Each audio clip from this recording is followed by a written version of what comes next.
Hey y'all, it's Amanda and this is my Texas Zone 8 garden. And before we dive in, be sure to like this video, subscribe to the channel, and share this on one of your favorite social media platforms like Facebook or Instagram. Okay, so we are out in the backyard and it is a beautiful day outside. We had some cooler weather this morning. We got down into 30s, but we didn't end up having to freeze, which I'm incredibly grateful for. But today what I'm going to be doing is I'm going to be planting up 2 new climbing roses for this arbor right here.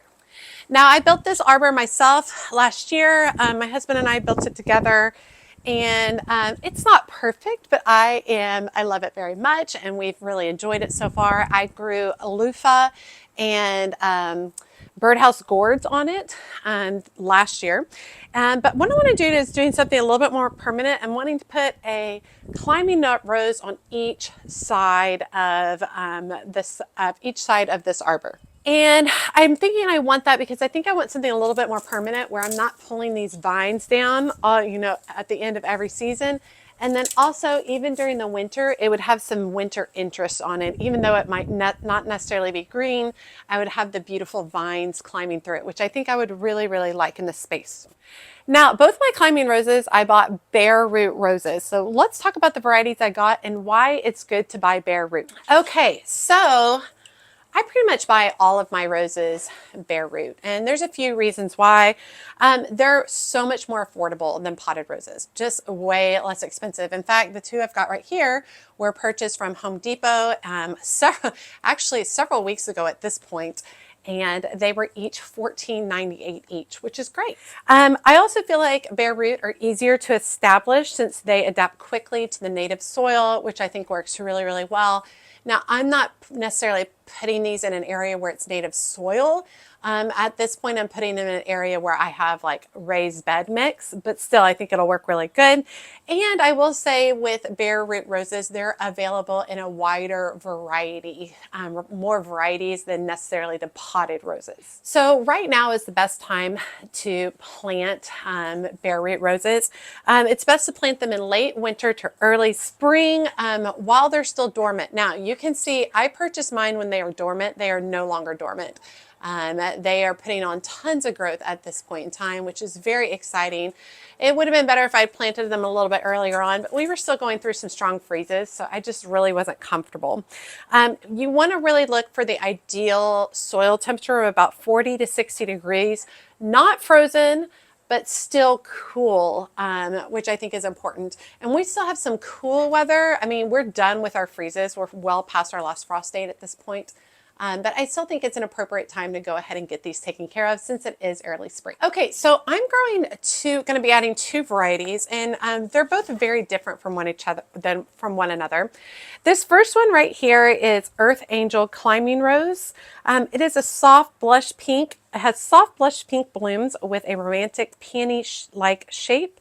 Its fragrance is a strong fruity smell, and I do prefer fruity smells or scents for my roses. Its growth habit, it's a climbing variety that reaches about 6 to 8 feet tall, so not gigantic compared to the other one we're going to be talking about. It is hardy in zones 5 through 9. Its bloom cycle, it repeat blooms throughout the growing season, so that's very exciting. I don't love it when a rose just has one flush and it's one and done. And one of its best features is it's considered disease resistant, and it's excellent for vertical spaces. Now, the next one I got is way bigger. It's a Zephirine Drouhin. Its appearance is a deep pink, almost magenta blooms. Its fragrance is a strong, old-fashioned rose scent.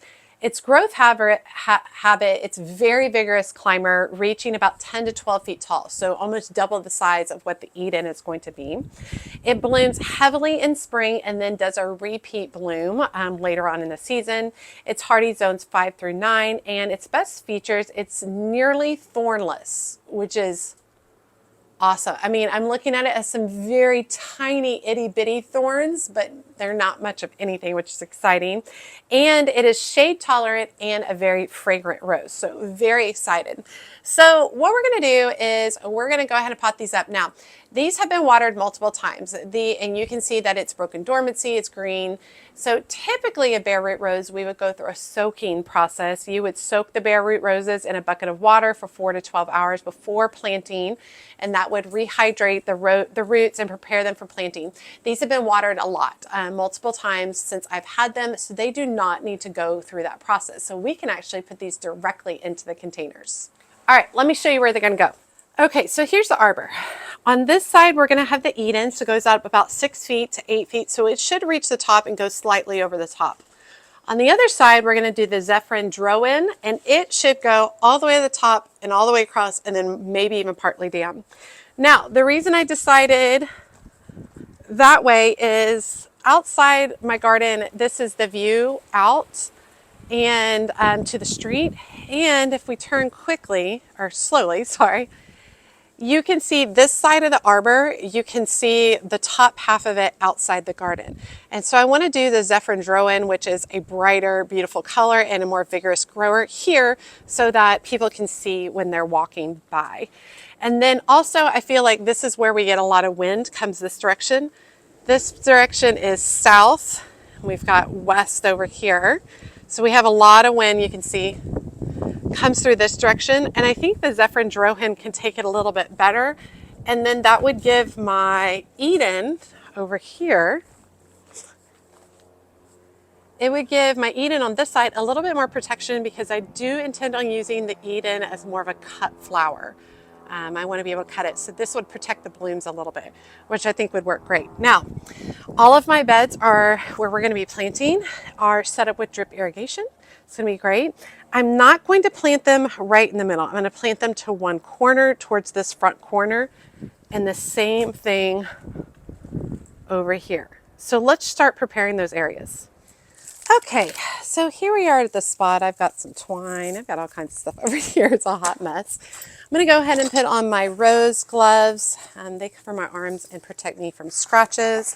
And this Eden rose definitely has some thorns on it. So what I'm going to do is I'm going to start by coming in here and really just kind of loosening this earth up in this area. And I don't want to put this like super up close, but I am going to try to aim for right in here where I have a good amount of drip lines there, and then it's close enough that I can kind of train it up the lattice pretty easily. And my plan is, I do have a couple of bare root clematis that I'm growing on right now. My plan is to have some clematis that also grows up along with these.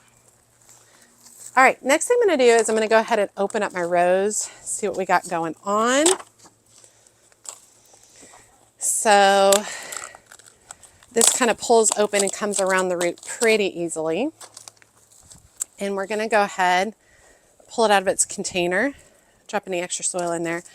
Oh yeah, and we've already got some really great root growth. So I don't really have to do that much in this kind of situation. So we're going to start by adding a healthy amount of rose fertilizer there. And then I'm also going to come through and add a couple of handfuls of compost as well. All right. Now, we don't want to mess with the roots too much. I am going to do a little bit of loosening up because I do want to see what the bare root looks like. This one looks okay. If for some reason everything was like clumped together, we would spread out the roots like this. And we would just gently bend them open a little bit. And what you want to do is almost create like a mound in the center right here. And we would just gently work the roots out over this little mound right there in the center, just like that, and then backfill.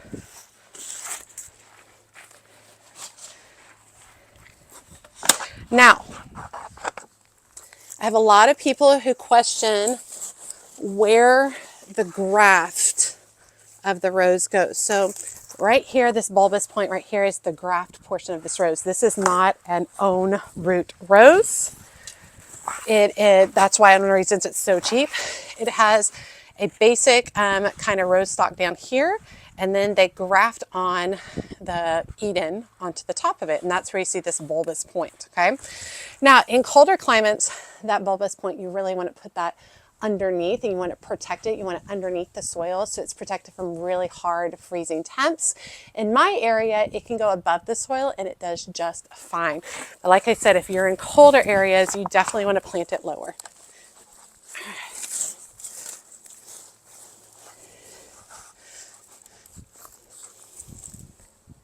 All right, so we've got the swollen area the grafting point a couple of inches above the soil, which works good. We added in our compost, we added in our fertilizer. Now I'm going to go ahead and top with a little bit of mulch around the base of it. Now, when I'm adding the mulch, I don't want to have mulch right up against the actual stem of the rose. I'm just going to work it into this general area around it, giving a couple of inches of breathing space for the main stem of the bush. And this is just going to help with moisture retention more than anything at this point, because that will be the biggest struggle for roses in my garden. And you can see we've angled this just right. So now all of these can start reaching. As they grow larger, I'll start using twine and have them growing up onto the lattice. Okay, we're over here on the next side, and my drip line is right about right here. So this is where I want to go ahead and start digging and loosening up all this soil right here. One thing that's nice is, I'm not planting this directly in the ground, so this soil is already pretty loose, which is kind of awesome. All right, let's start by opening this up and examining the roots. I will say we've got a little bit of a dead area right there. You see everything else is mostly green, and then this area not so much. I'll go ahead and take that off. There's no reason to keep that on there. So not as many healthy branches as I would like, but still, I think it'll be fine. Oh, okay. All right, let's take a look at our root. Got some of it trying to go up. So I just want to take a look. Yeah, we'll get this nicely spread out. So what I'm going to do once again is I'm going to put in some good fertilizer, rose fertilizer, a couple of handfuls of good organic compost. Roses tend to be heavy feeders. And I definitely want to situate this going towards the back here. Or I think I could do I think I'm going to have to go like this straight. So what we're going to do is go ahead and start kind of create like a little mound right there in the center. And then we'll just nestle our rootstock down over that. And we're aiming for this bulbous graft part to be a couple of inches above the soil line.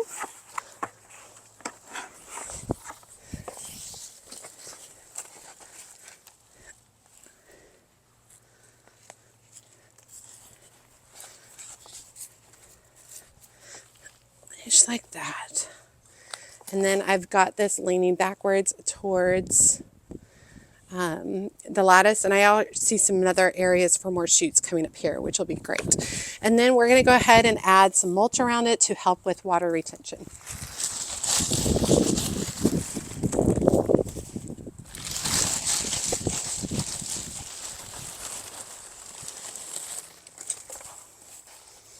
And remember, when we're adding in the mulch here, we're not trying to get it right up against the stem of the rose. So we want good airflow. Roses have to have good airflow in order to avoid disease. So we're still giving it grace, a little bit of space around some of the rose, but we're putting it around the outside to really help with moisture. Just like that. Okay, so here I am from the other side. Got the rose there, the rose there. So both climb up and mix over there. Super excited. I think that's going to look really, really nice. From this side, you'll be able to see the Eden. And then from the other side, you'll be able to see the Zephirine Drouhin.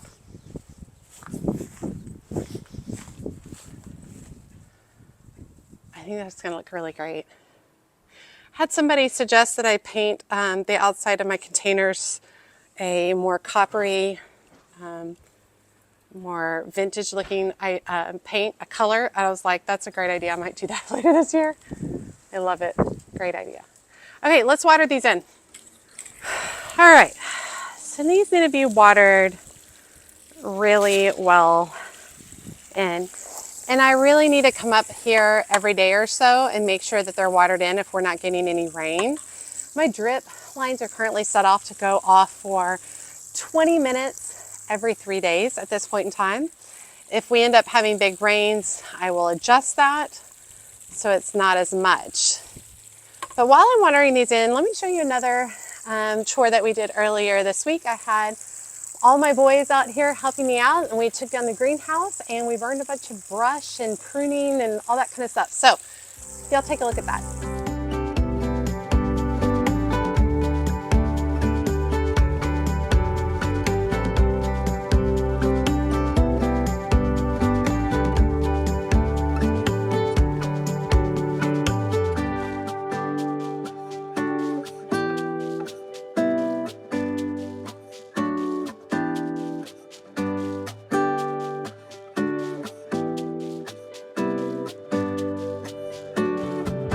Okay, that feels good. I'm excited.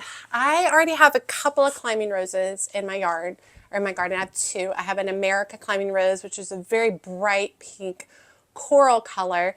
Makes for excellent cut flowers, and it's going to be growing over the shade garden entrance. And then I also have the Don Juan climbing rose right behind me. That's this rose. And I actually have a Jackmani clematis growing up through it that is growing like bonkers. I'm really excited to see all that come together, and I can't wait to also plant a clematis at the base of these roses as well. I think it's going to end up being really pretty. I love the idea of combining multiple vines in one location. I don't think they'll all bloom at the same time. I think the clematis will bloom first and then the roses will bloom. So I just get an extended bloom season in those areas. Okay.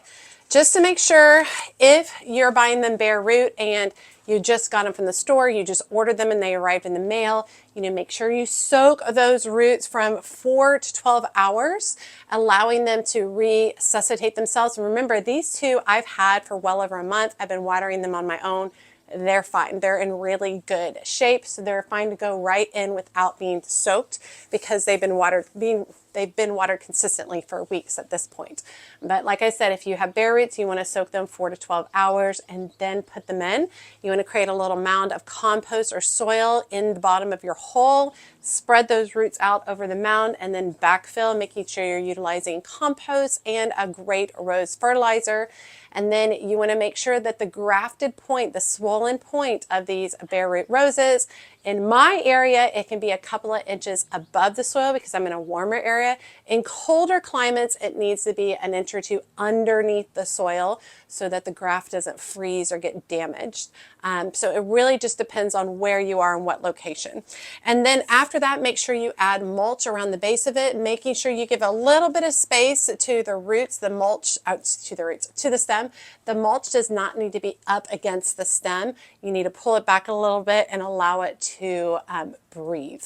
And then after that, you want to water deeply, consistently. So I'll probably come out here every day and water it for a while until I feel like these are well established, or until we are getting significant rains, getting into our rainy season, things like that. Also, since these are new roses to my garden, probably they should be well established by summer, but if not, I'm going to really make sure that they get well watered throughout the drought, the hottest times of the year for me. So let's talk about aftercare for healthy growth. Watering, number one.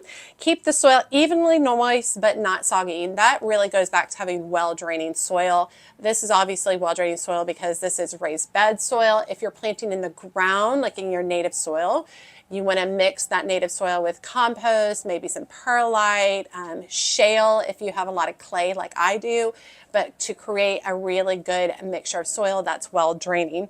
You want to water 2 to 3 times per week for the first month, and then adjust based on the amount of rainfall that you receive. Next is mulching. We applied a 2 to 3 inch layer of mulch around the base, but not touching the stem to retain moisture and regulate temps. And it doesn't seem like, oh, that the mulch would be helpful in hot temps. You would think, oh, is it keeping it warmer? It really is helping keeping that a little bit cooler, and then also helping with the moisture retention. Fertilizing, we want to start feeding once new leaves appear. Mine have already appeared, so I will start feeding them with a liquid fertilizer, probably on a every couple of week basis. And then of course we applied the rose fertilizer, which is a slow release fertilizer, which will fertilize over 3 months. You want to continue feeding every 4 to 6 weeks during the growing season.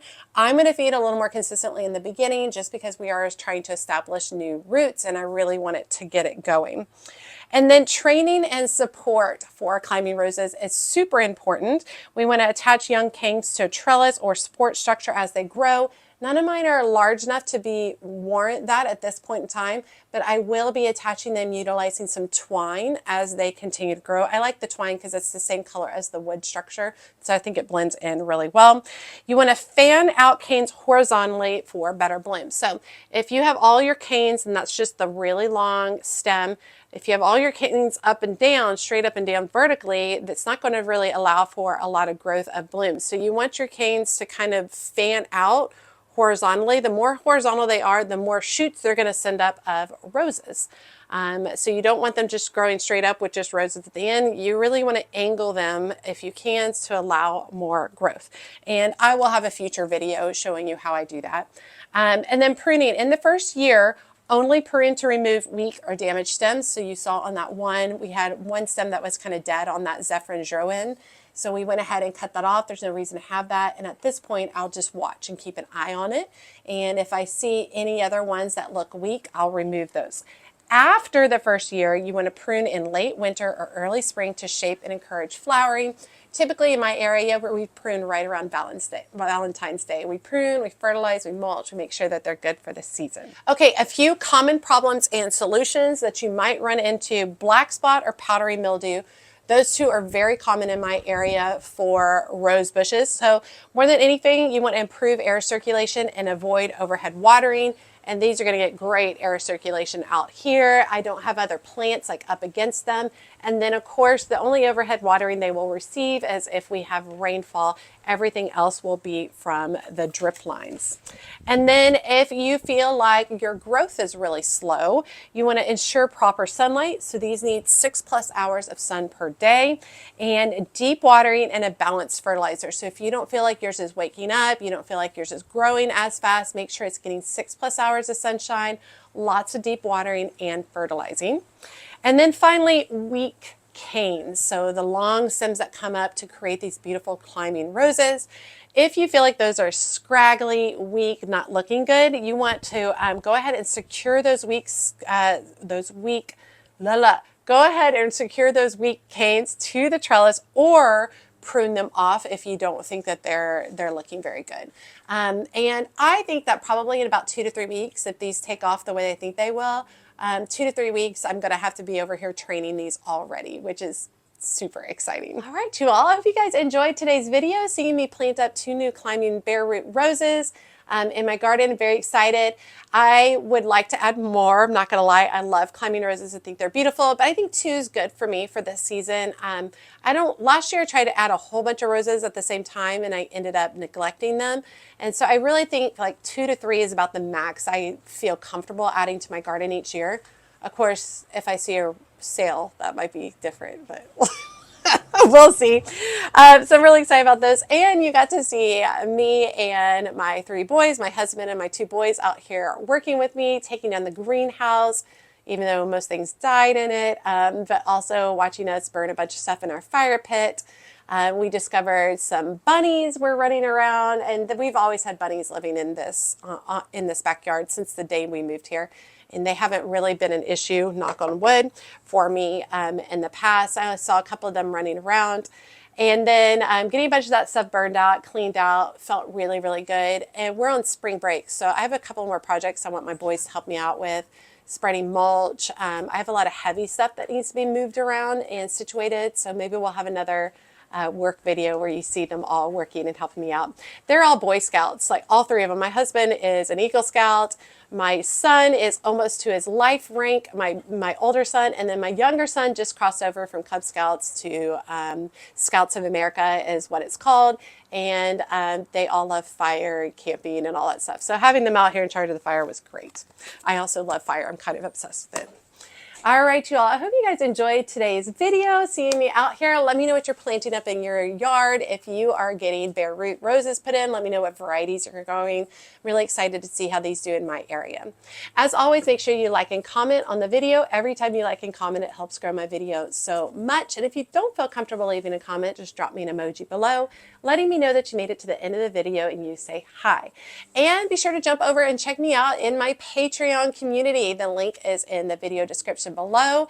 It has a free level where you can go in and see some of my daily posts, and then it has paid tiered levels. The higher up you go in the tiers, the more access you get, including additional videos, polls, we have chats, group chats, we share photos, we answer questions, advice. It's really, really fun. There's a great group of people in there right now that I'm just really appreciative of. I love, let's see, Michelle comments quite frequently, Lita, Annie's. There's a lot of people who comment quite frequently, very appreciative, and it kind of feels like we're working together on a daily basis on our gardens, so love that. As always, she's a mad gardener or decorator or anything else that she wants to be. Thanks, y'all.